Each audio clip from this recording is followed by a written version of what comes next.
horyaalka Premier League wala sanadku soo aada wala ishayaa mar kale wala ishayaa horyaalkaas muxuuna waalay waa horyaalka ku xiisaha badan runtii Premier League inkastoo horyaalada Talyaaniga Spain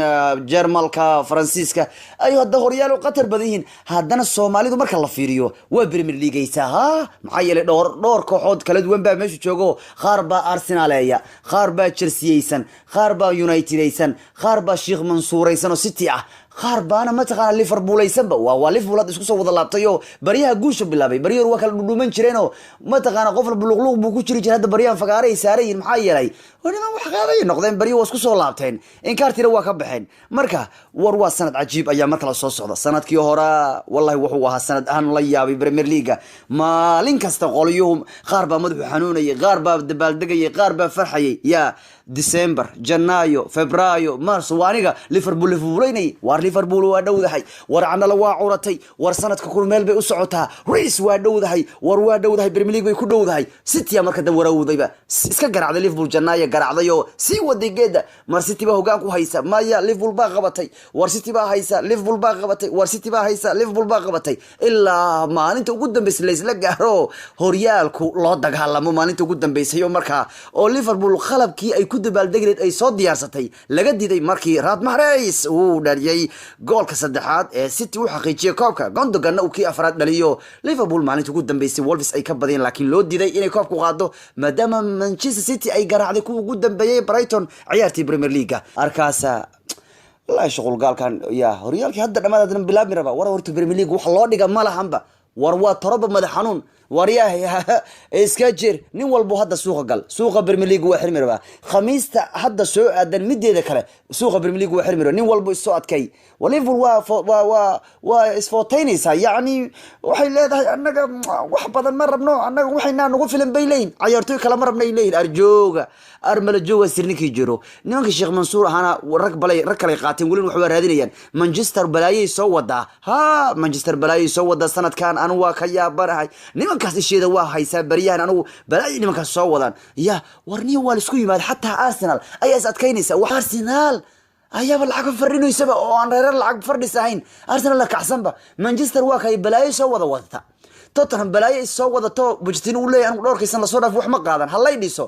ya oo ma taqaana Real Chelsea ayagu wax suuq waa ka xiraya laakiin wuxuu iska jacbursan doonaan ha iska baqayo kayana wuxuu iska waxaysan doonaan ya marka xilligaad isla heedeenba Premier League ugu dambeyn ku guuleysta City waa kayo Sheikh Mansour asoo dhisan buu si adkaynaya ayagoo shub yaala iska sii dhigayaan marka xilligii Liverpool ay islahayd ugu dambeyntii soo afjar in kaarta Premier League ka haysta waba xilli kooxii dhamaay wax wada gadanayaan xitaa Arsenal wax gadanayso marka waa la isku yimaaday ala ay xal waxaan kala jeedaa sheekadu maanta waxaan kala jeedaa BT Sport oo ah hilin sportigu tabiya hadday ahaan lahayn ciyaaraha Premier League waa kuwa tabiya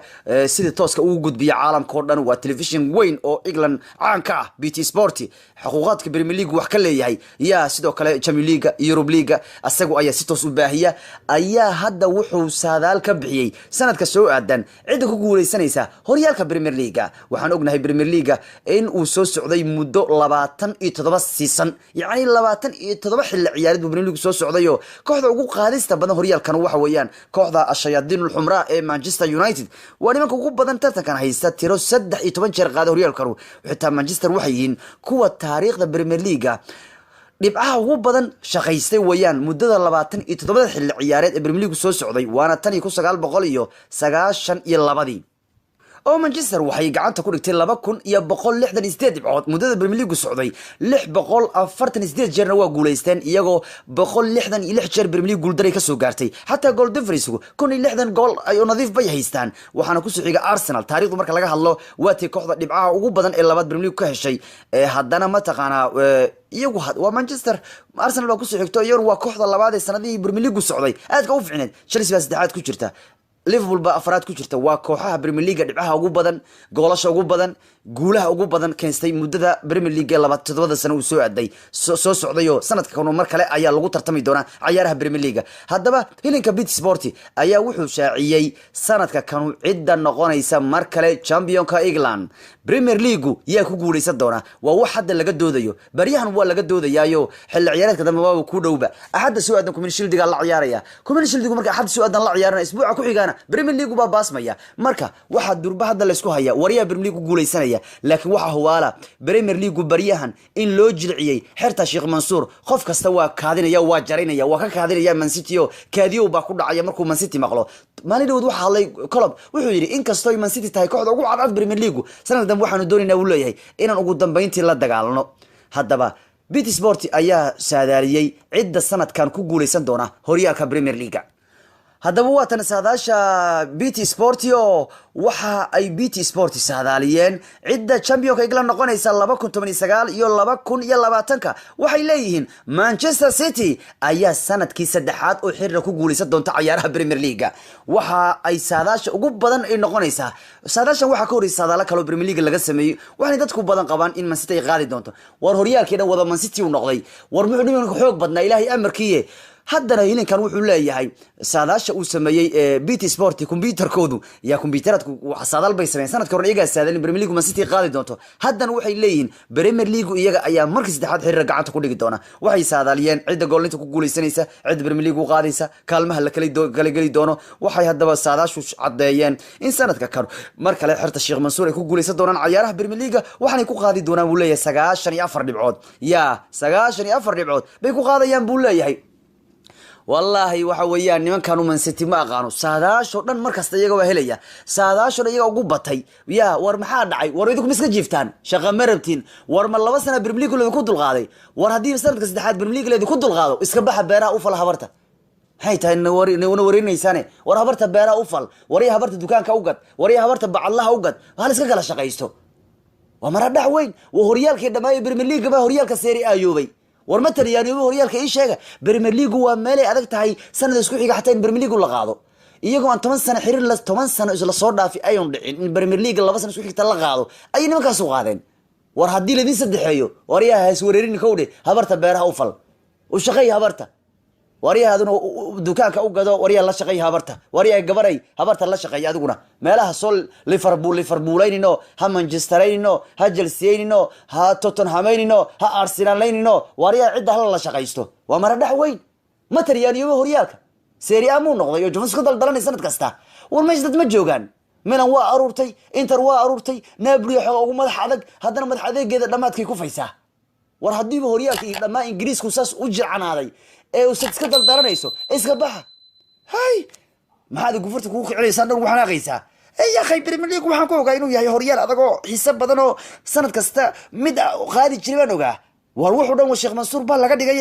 saadaasha kastaba iyaga oo loo badinaya hadda BT Sport waxay cadeysay Premier League sanadka soo aadan Man City inay ku qaadi doonto 94 dhibcood kaalinta labaad waxa la siiyay Liverpool mar kale bay haddana iska kaalin labaadayn doonaan bal leeyahay 8 dhibcood bay imaan doonaan Tottenham baa saddexaad gali doonta 75 dhibcood bay heli doontaa Chelsea waxay heli doontaa 67 dhibcood oo waxay gali doontaa booska afraad Arsenal iyo Manchester mar kale ay ku dhamaysan doonaan booska loogu baxo Europe League baa la leeyahay waxa heerka hoose u noqon doona leeyahay Newcastle Norwich iyo Sheffield marka Man City baa noqon doonta lagu leeyahay taariikhda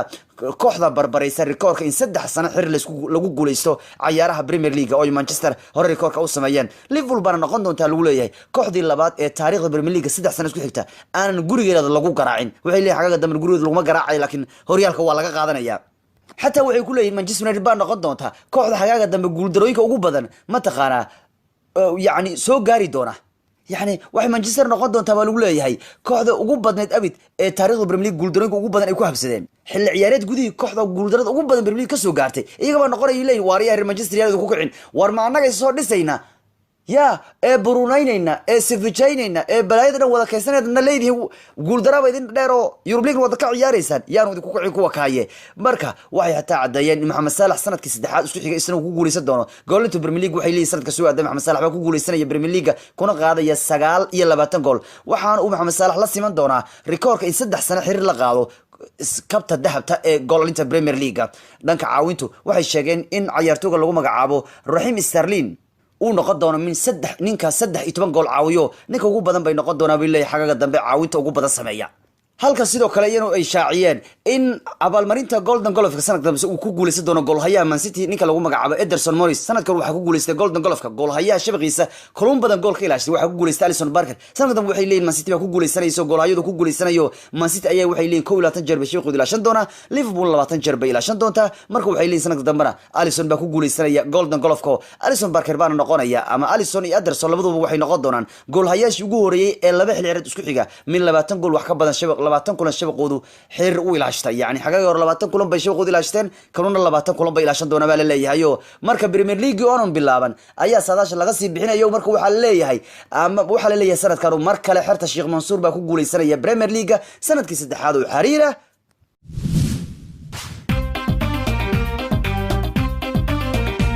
Please subscribe Sky Somali News and hit the bell icon so you never miss latest video updates. Thank you.